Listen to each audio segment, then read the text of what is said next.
आज हम GitHub Copilot की दुनिया में गहराई से जा रहे हैं। खासकर उसकी जो मेन फीचर्स हैं उन पर बात करेंगे। हमारे पास कुछ नोट्स हैं जो बताते हैं कि एक कोडिंग के दौरान कैसे एक असली साथी जैसा बन सकता है। हमारा मकसद है ये समझना कि कोपायलट असल में कोडिंग में मतलब प्रैक्टिकली कैसे मदद करता है, और हाँ, इससे बढ़िया रिजल्ट्स पाने के लिए अच्छे प्रॉम्प्ट्स या कह ले निर्देश कैसे लिखें। ठीक है, तो शुरू करते हैं। सबसे पहले कोपायलट को बताने का सबसे अच्छा तरीका क्या है कि हमें क्या चाहिए।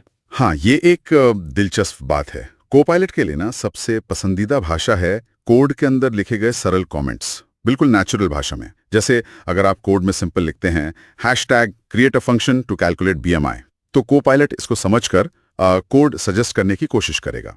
छोटे क्लियर निर्देश अक्सर बेस्ट होते हैं। अच्छा, यानी बस कमेंट में लिख दो, लेकिन ये जो सुझाव आते हैं वो कैसे दिखते हैं? मैंने सुना है टैब और ब्लॉक कंप्लीशन के बारे में, इनमें क्या फर्क है? हाँ, ये जानना जरूरी है। देखिए, टैब कंप्लीशन आमतौर पर कोड की एक छोटी सी लाइन, मतलब एक लाइन का सुझाव देता है। आप टैब दबाकर उसे एक्सेप्ट कर सकते हैं। दूसरी तरफ ब्लॉक कंप्लीशन है, वो कोड के पूरे हिस्से जैसे कि एक पूरा का पूरा फंक्शन भी सजेस्ट कर सकता है। ओह, पूरा फंक्शन? हाँ, और इनको एक्टिवेट करने के लिए शॉर्टकट भी हैं। मैक पर कमांड+Enter और विंडोज पर कंट्रोल+Enter। इससे आप कोपायलट से पूछ सकते हैं कि भाई कुछ सुझाव दो।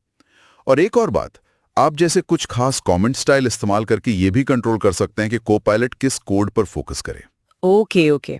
और ये कई फाइल्स के साथ कैसे काम करता है?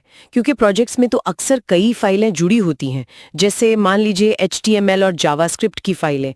क्या कोपायलट उनके बीच का कनेक्शन समझ पाता है? बिल्कुल, और यही इसकी सबसे पावरफुल चीजों में से एक है। वो सिर्फ आपकी करंट फाइल को नहीं देखता, अगर आपके एडिटर में दूसरी रिलेटेड फाइल्स खुली हैं तो वो उनसे भी कॉन्टेक्स्ट लेता है। तो अगर आप अपनी JS फाइल में लिखते हैं create a function to handle form submission, तो कोपायलट आपकी खुली हुई HTML फाइल में जो फॉर्म का स्ट्रक्चर है उसे देखकर उसके हिसाब से JS कोड बना सकता है। अरे वाह!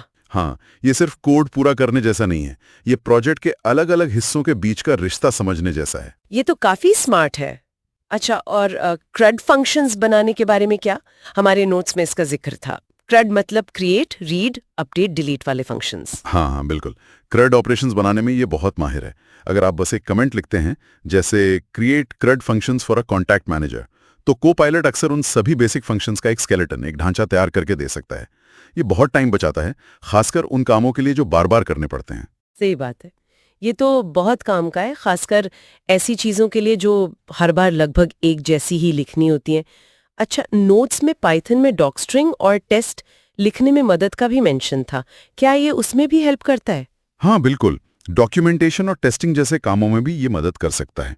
मान लीजिए आपने पाइथन में एक फंक्शन लिखा और फिर आप ट्रिपल कोट से डॉकस्ट्रिंग शुरू करते हैं, जैसे calculate tax for a given income.